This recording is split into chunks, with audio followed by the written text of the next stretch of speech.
ఇసుక మాఫియా ఇప్పుడు తిరుపతి జిల్లాని మొత్తం కూడా కుదిపేస్తుంది. శ్రీకాళహస్తి నియోజకవర్గంలో అంటే స్వర్ణముఖి నది ఎక్కడైతే ఉంటుందో శ్రీకాళహస్తి నుండి తిరుపతికి ప్రవహించేది స్వర్ణముఖి నది ఇసుక పూర్తిగా అక్కడ ఉన్నటువంటి ఇసుకని అక్రమ రవాణాలు చేస్తున్నారు. అది ఇప్పుడు స్వర్ణముఖి నది అనేది ఇసుక అక్రమ రవాణాకు ఒక అడ్డాగా మారిందని చెప్పి ఆరోపణలు కూడా వినిపిస్తున్నాయి. ఈ నది పరివాహక ప్రాంతాలైనటువంటి అంటే తొట్టెంబేడు మండలం పెన్నెలపాడు కానీ కనపర్తితో పాటు నాయుడుపేట, పెళ్లకూరు, ఓజిలి మండలాల్లో ఇప్పుడు పరిస్థితి అయితే చాలా దారుణంగా కనిపిస్తుంది. ఎలాంటి అనుమతులు లేకుండా ప్రతిరోజు కూడా వేలల్లో ట్రాక్టర్లు, వందల్లో లారీలతోటి ఇక్కడ నుంచి ఇసుకని ఇతర రాష్ట్రాలకు తరలిస్తున్నారని చెప్పి అక్కడ ఉండేటువంటి స్థానికులైతే ఆవేదన వ్యక్తం చేస్తున్నారు. ఈ అక్రమ రవాణాకు అడ్డుకట్ట వేయాలని చెప్పి ఎన్ని హెచ్చరికలు జారీ చేసినా సరే మాఫియా కార్యకలాపాలు మాత్రం కామ్గా నడిచిపోతున్నాయి. అయితే ఇది కేవలం ఇసుక అక్రమ రవాణా మాత్రమే కాదు, ప్రభుత్వ ఆదాయానికి కూడా ఇక్కడ గండి కొట్టడం కానీ, పర్యావరణ విధ్వంసం కానీ, సామాన్య ప్రజల ప్రాణాలకు ముప్పు లాంటి అనేక సమస్యలకు కూడా ఈ ఇసుక మాఫియా పూర్తిగా కారణమవుతుంది.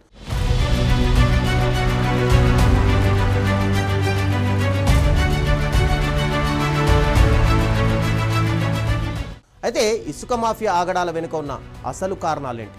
శ్రీకాళహస్తి నియోజకవర్గంలో ఇసుక మాఫియా పేట్రేగిపోతుందని విమర్శలు వస్తున్నా సరే వాటిని అడ్డుకునే చర్యలు మాత్రం ఎందుకు కనిపించడం?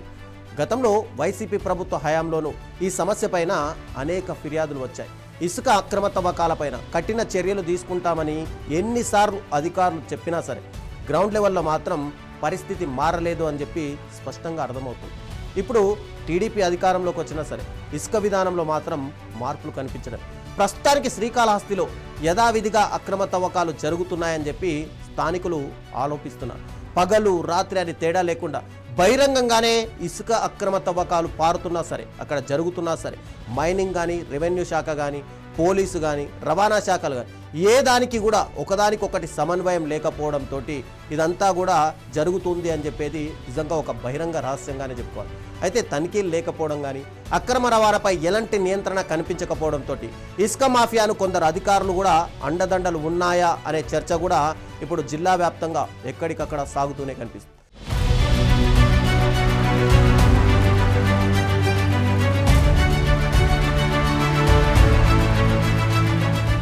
ఇక ఈ ఇసుక దందా ప్రభావం కేవలం ప్రభుత్వ ఆదాయంపైనే కాదు, రైతుల జీవితాలపైన, పర్యావరణం పైన కూడా తీవ్ర ప్రభావం పడుతుంది.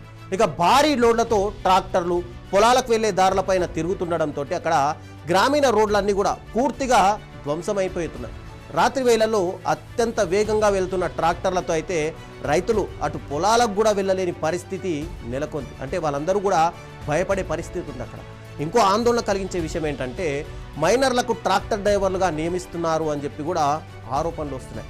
దీనివల్ల కూడా ప్రమాదాలు పెరిగి అనేక మంది అమాయకులు చనిపోతున్నారని చెప్పి కూడా అక్కడి స్థానికులు వాపోతున్నారు.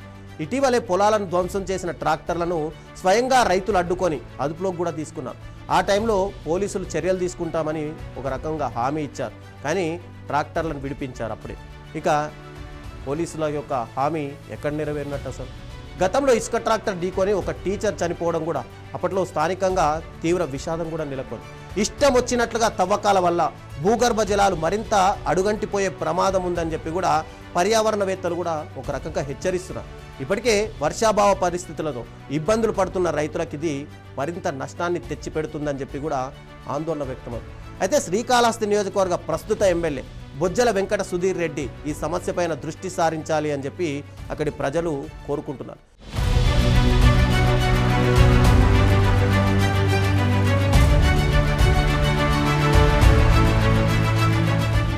ఇక ఇసుక రవాణా కేంద్రాల నుంచి కొందరు అధికారులకు నెలవారీ మామూళ్లు అందుతున్నాయి అనే ఒక ప్రచారం కూడా మండలంలో జోరుగా కొనసాగుతోంది. ఇక ఈ ఆరోపణలో నిజాలు తేల్చి అక్రమ ఇసుక దందాన్ని అడ్డుకోవాలని చెప్పి అక్కడి రైతులు, ప్రజలు, పర్యావరణవేత్తలు కూడా డిమాండ్ చేస్తున్నారు. మైనింగ్ కానీ, రెవెన్యూ, పోలీస్ శాఖలు ఇవన్నీ కూడా సంయుక్తంగా కలిసి గనక దాడులు చేస్తే, బాధ్యులతపై కఠిన చర్యలు తీసుకుంటే గనక ఇదన్నిటికీ కూడా అడ్డుకట్టపడే అవకాశం ఉంది. ఇక చట్టాల ప్రకారం అక్రమ మైనింగ్కు పాల్పడే వారిపైన నాన్ బెయిలబుల్ కేసులు నమోదు కూడా చేయొచ్చు.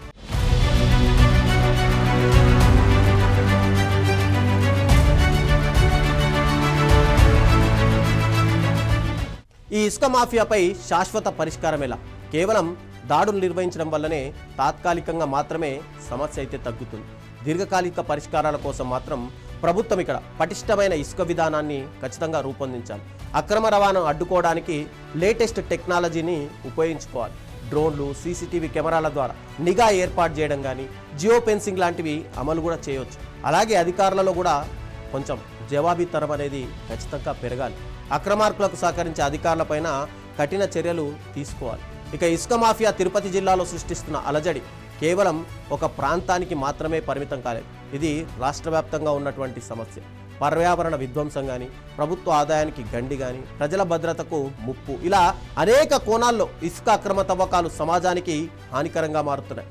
ఇది కేవలం చట్టాల అమలు మాత్రమే కాదు, సామాజిక బాధ్యత కూడా.